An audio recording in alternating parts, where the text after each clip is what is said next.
Today we're going to be learning about pop art painting. As we talked about before with the idea of pop art is that Andy Warhol was our artist, and he took one image of something from popular culture and repeated it 4 times, 5 times, depends on the different picture that you look at, but he repeated it and then changed the color scheme.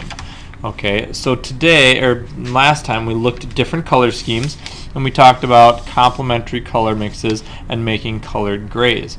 Within your pictures, you decided to have we're going to decide to have 3 different colors. You could do 4 different colors if you want, but then each one of them has to have 4 different colors. So you're going to choose one color complementary mix to make, and you're going to kind of keep all of your colors into that complementary color scheme.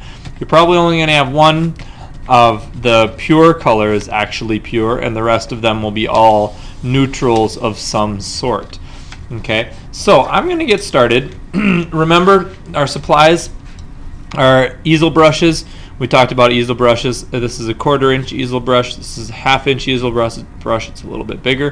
I'm going to start out with my 1/4 inch and see how that goes.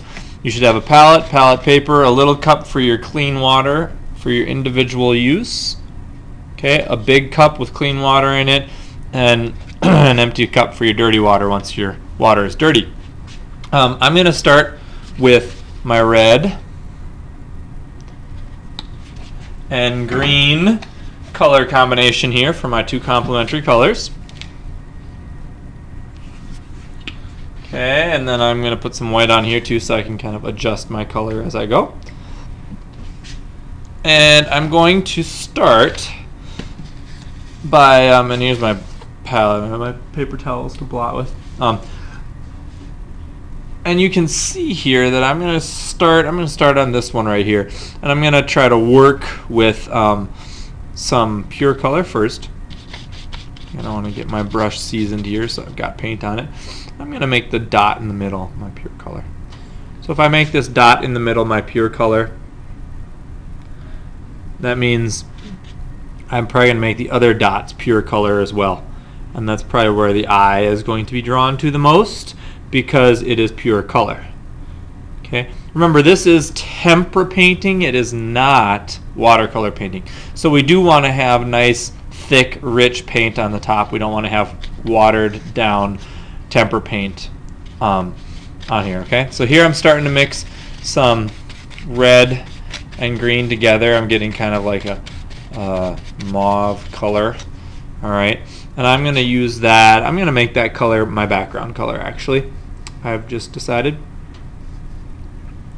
So as you're painting, you might need to mix more of the color, and you're going to have to be careful about how you mix it so that it stays consistent, so you don't have like super dark patches and super light patches, but so that your color is pretty consistent throughout your painting. Okay, so you can see how I'm painting this.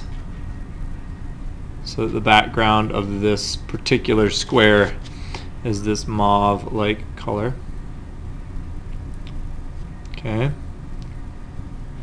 If you go over a little bit, that's okay.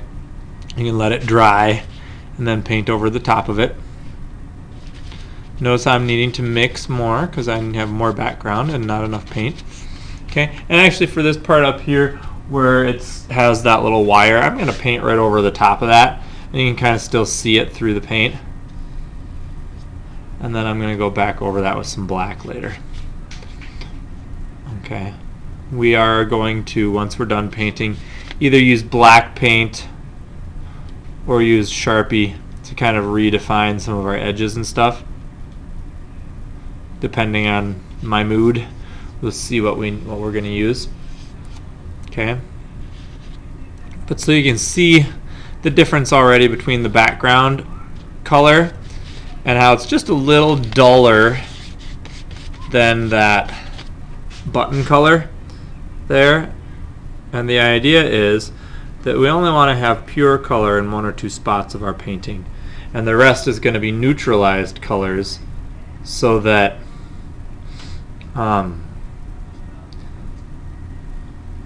so that our eye is drawn to certain different parts. And then of course we're going to be consistent with which parts we decide to make darker or lighter or pure or not. Okay, so I'm continuing here. We'll just paint this one square in for this demonstration, and I'll finish the other ones on a different demonstration. But I want you to get the idea of the color mixing and how the different colors can either work together or not maybe work together. Okay.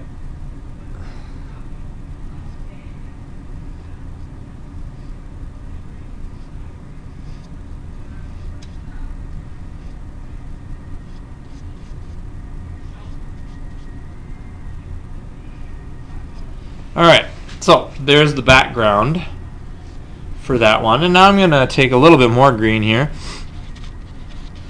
And some more red, some more green, and make a nice dark color. Dark greenish color. And I'm going to paint the edge here that's kind of in shadow. More green. And this is going to be the point where you're going to have to start kind of working with your colors because you've used 2 colors now. And I'm going to say, as I said in the beginning, you're going to have like 4 colors, but you're probably actually going to have like more than that. You're going to have to kind of be creative with your colors in the way that you create them and use them. So you're either repeating colors or not repeating colors. I'd probably say in each picture you should have at least 4 different varieties of your colors. At least 4. So I've got my pure color, I've got one tending towards my pure color, and then I've got this one, and then I'll probably have 1 or 2 more actually with the adding white or not adding white. It's always hard to say at the beginning of a demonstration exactly what I'm going to want to do by the end here. Okay, there we go. And now I'm going to actually take my brush and I'm just going to kind of swipe it off here on my paper towel. I'm not going to wash it because I don't want to get a bunch of water in there. Since I'm staying with the same color scheme, it should be alright. I'm actually going to grab a bunch of white and green and make a kind of light pepperminty green over here. And actually it's a dulled out peppermint green because I still have red in my brush. But I'm going to paint this peppermint green in for my iPod front. Okay.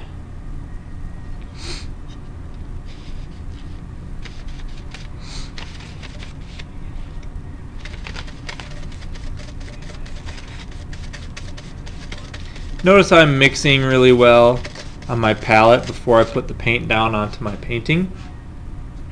Okay, we want to make sure that we're mixing really well and we don't have a bunch of smeary colors. We want to have nice blocky colors just like Andy Warhol did on his paintings, or rather screen prints.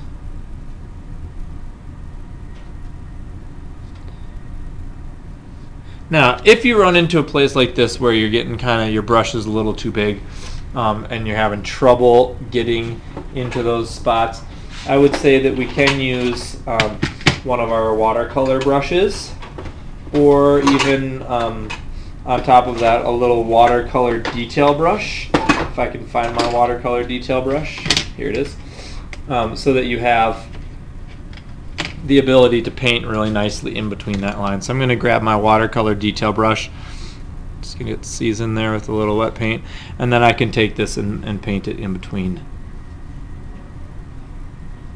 that line.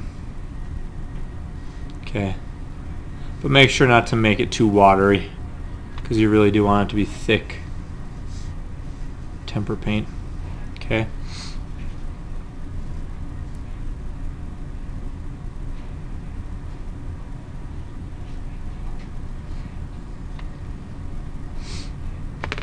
Set that aside for a minute to get back to my other colors.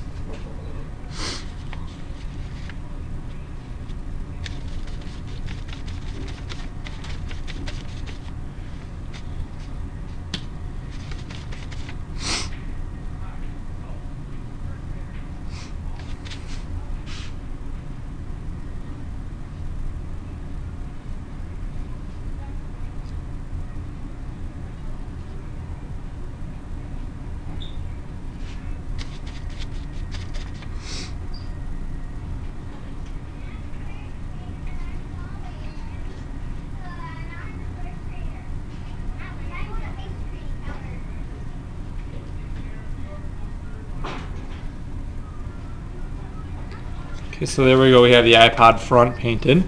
Then I'm gonna go back and I'm gonna I decided I'm gonna get a pinker red color. I'm gonna swipe my brush out. I'm gonna use some of my white and make a really light pink color for my screen.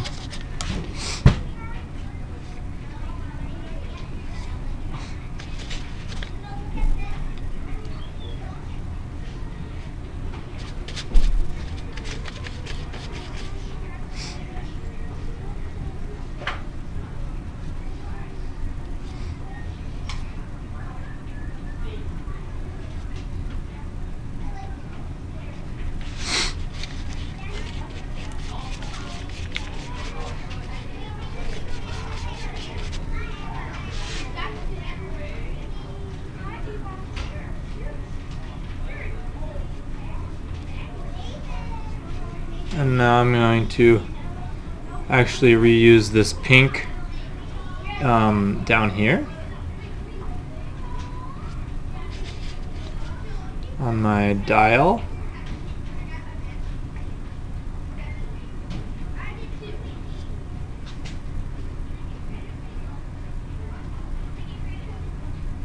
So I'm reusing the color.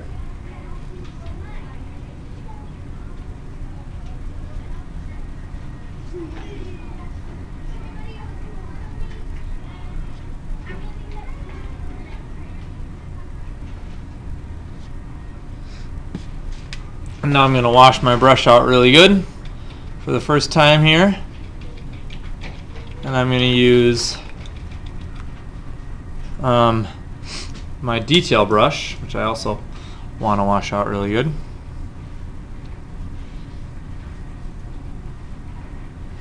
I'm going to use this dark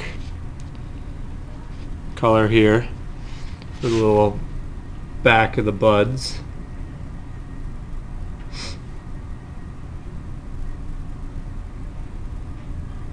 Okay, I'm going to wipe that off, rinse it out, and I'm going to use red for the earbuds. So it's like a bright red color for the earbuds.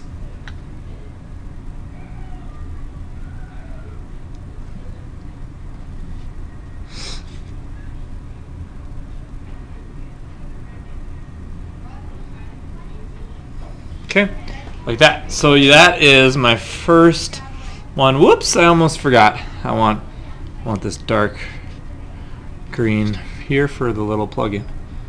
Oops. Okay, so there's my finished demonstration for that one particular iPod. Now my next iPod, I would obviously choose a different color and have something else